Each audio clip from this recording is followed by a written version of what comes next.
Wow, folks. It seems that Brie Larson may, and I only say may, be heading out the door at Marvel. Welcome back to Orange Chat. It's your buddy here to bring you back another video based on the controversies of Hollywood, Disney, Marvel, Lucasfilm, and all that other stuff. Today's focus is on the Marvel star Brie Larson and how she shares a blunt response when asked about her future as Captain Marvel. So, with a so-so 62% on Rotten Tomatoes and a mere $206.1 million worldwide box office, the Marvels failed to live up to expectations last November and is now Marvel Studios' lowest grossing film. It's still hard to say where it all went wrong. Captain Marvel grossed over $1 billion in 2019, and both Ms. Marvel and Photon had taken center stage in two critically acclaimed Disney TV Plus shows. Here's the thing. The reason why Captain Marvel was a success was not because of Brie Larson. Here is the honest truth for you all. Captain Marvel earned $1 billion in the box office because it was sandwiched in between Avengers Infinity War and Avengers Endgame. And Disney said it's required viewing. That's the only reason why it succeeded. Not to mention, well, there is also the reason that Disney basically threatened Rotten Tomatoes. Said if you don't shut down the people showing disinterest in the movie, we will not allow you to have any more early access to our films. And so Rotten Tomatoes also suppressed fans and suppressed the people's voices when the people decided to simply just click a button that said not interested. And they took that away from the people. And so Disney defended, and I even called this early on during the time that was going on, folks. You could find it in my earlier videos. I believe it is pre-thumbnail era of my channel.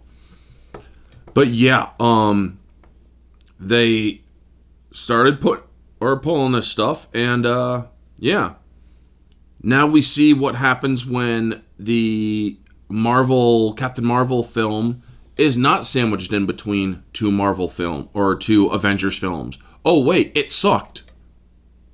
And yet they don't understand where it all went wrong.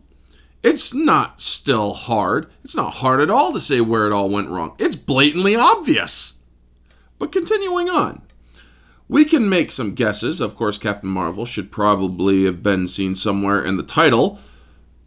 While the marketing campaign definitely underwhelmed, as for the movie itself, the story felt too small in a scale and ultimately wasn't the sort of massive event in which gets people into theaters these days. Well, when you have a movie that has required viewing from Disney Plus, which not everybody has, mainly because people are learning the truth about Disney and how evil it is, well, people will not watch that stuff. And so they're going to be wondering, who the hell is this character? And who the hell is this character? Photon and Ms. Marvel. Kamala Khan. So they don't know who those characters are, and therefore it's an underwhelming movie. Carol Danvers' actress Brie Larson has spent years fending off sexist trolls online and seems to grow disillusioned with her place in the MCU. Last year, comments of an Oscar winner wondering whether anyone wanted her back as Captain Marvel quickly went viral. Sexist trolls? Sexist trolls. Really. That's what you're going to call the people who had a problem with this woman being sexist towards men, claiming she wanted to assault people after she learned martial arts. Just grab him by the coat and just whip him over her shoulder. saying that she doesn't care what some 40-year-old white dude's problem is with A Wrinkle in Time. It wasn't made for him. When, in fact, entertainment is actually made for everybody, or is supposed to be. And yet, she has a problem with men as a whole. Oh, that's the patriarchy raining on my parade. She attacked men.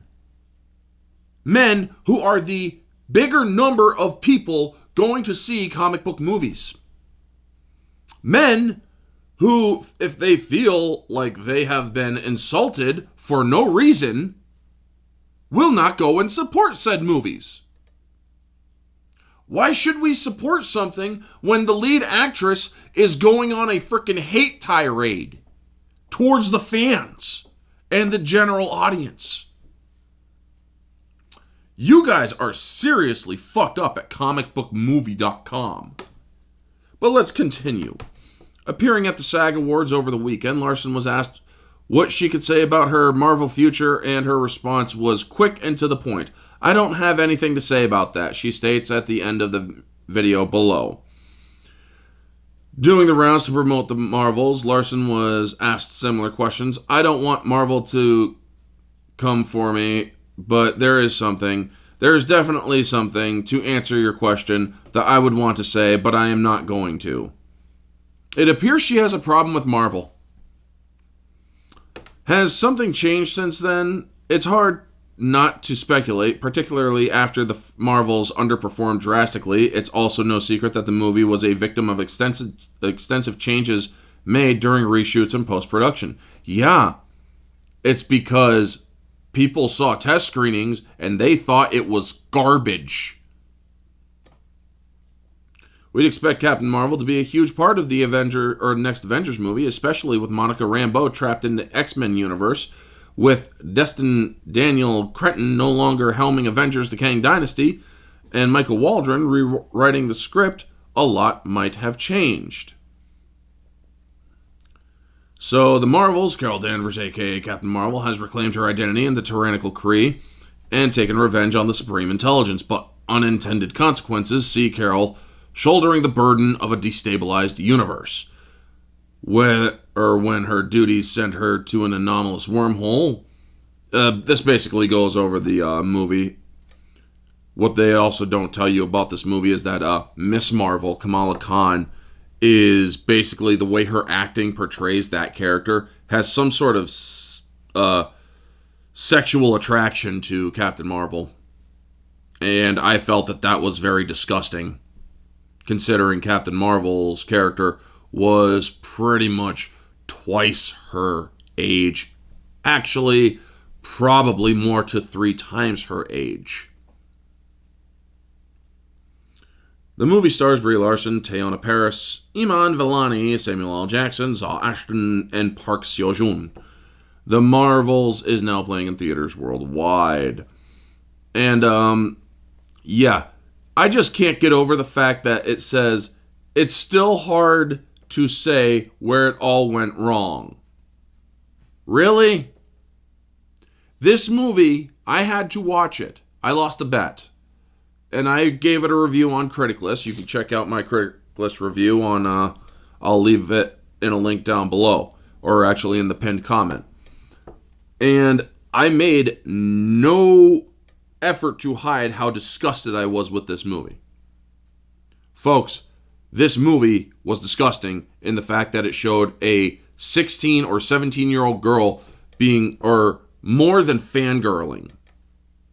The way that she said certain lines suggested that there was an actual sexual crush that she had on Brie Larson's character. So, yeah, that was kind of disgusting. The way from what I was picking up off of that. But yeah, if Brie Larson, I don't have anything to say about that.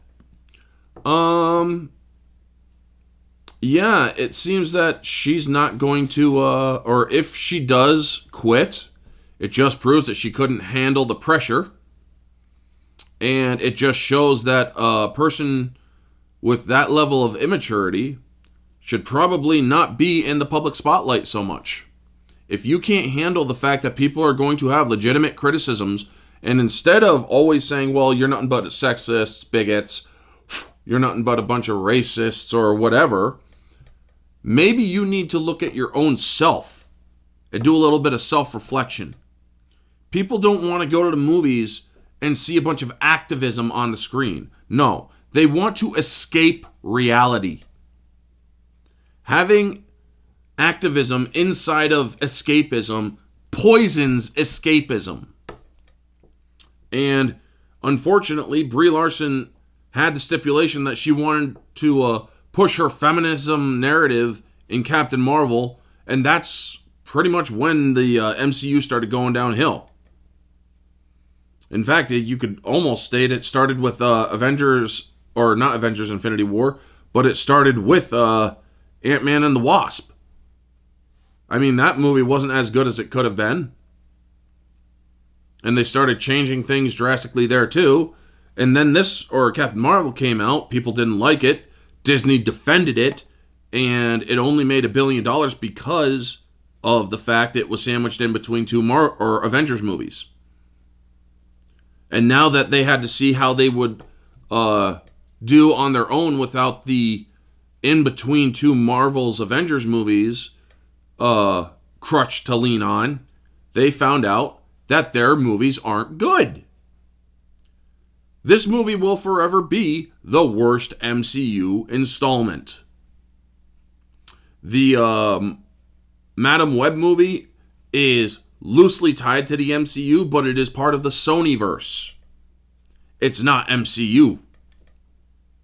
So, yeah. The Marvels is currently the worst MCU movie, both in quality and in box office. It failed in its preview day opening. It failed in its opening. It dropped off in its second week, and its official, or Disney abandoned it. Basically said, "Oh, we're just going to stop focusing on the box office for this movie. It sucks. We understand that." But are they ever going to learn? Are they ever going to understand that you might want to change how you are presenting your content? If they don't realize that that is what they have to do, then the MCU is just going to keep circling the drain and eventually get shoved down the toilet with the rest of the shit that they have been putting out. Anyway, folks, that's going to be the video. You all know the drill. Like, comment, subscribe, share, all that jazz. Let me know your thoughts down in the comment section below. What do you think? Do you think she may be done with Marvel? Do you think she might quit? Or do you maybe even think she might be fired? Who knows? All I know is that I don't have anything to say about that when asked about Marvel and her future there. It's telling to a degree. Anyway, folks, this has been Orange Chat. Y'all have a wonderful day. Stay humble.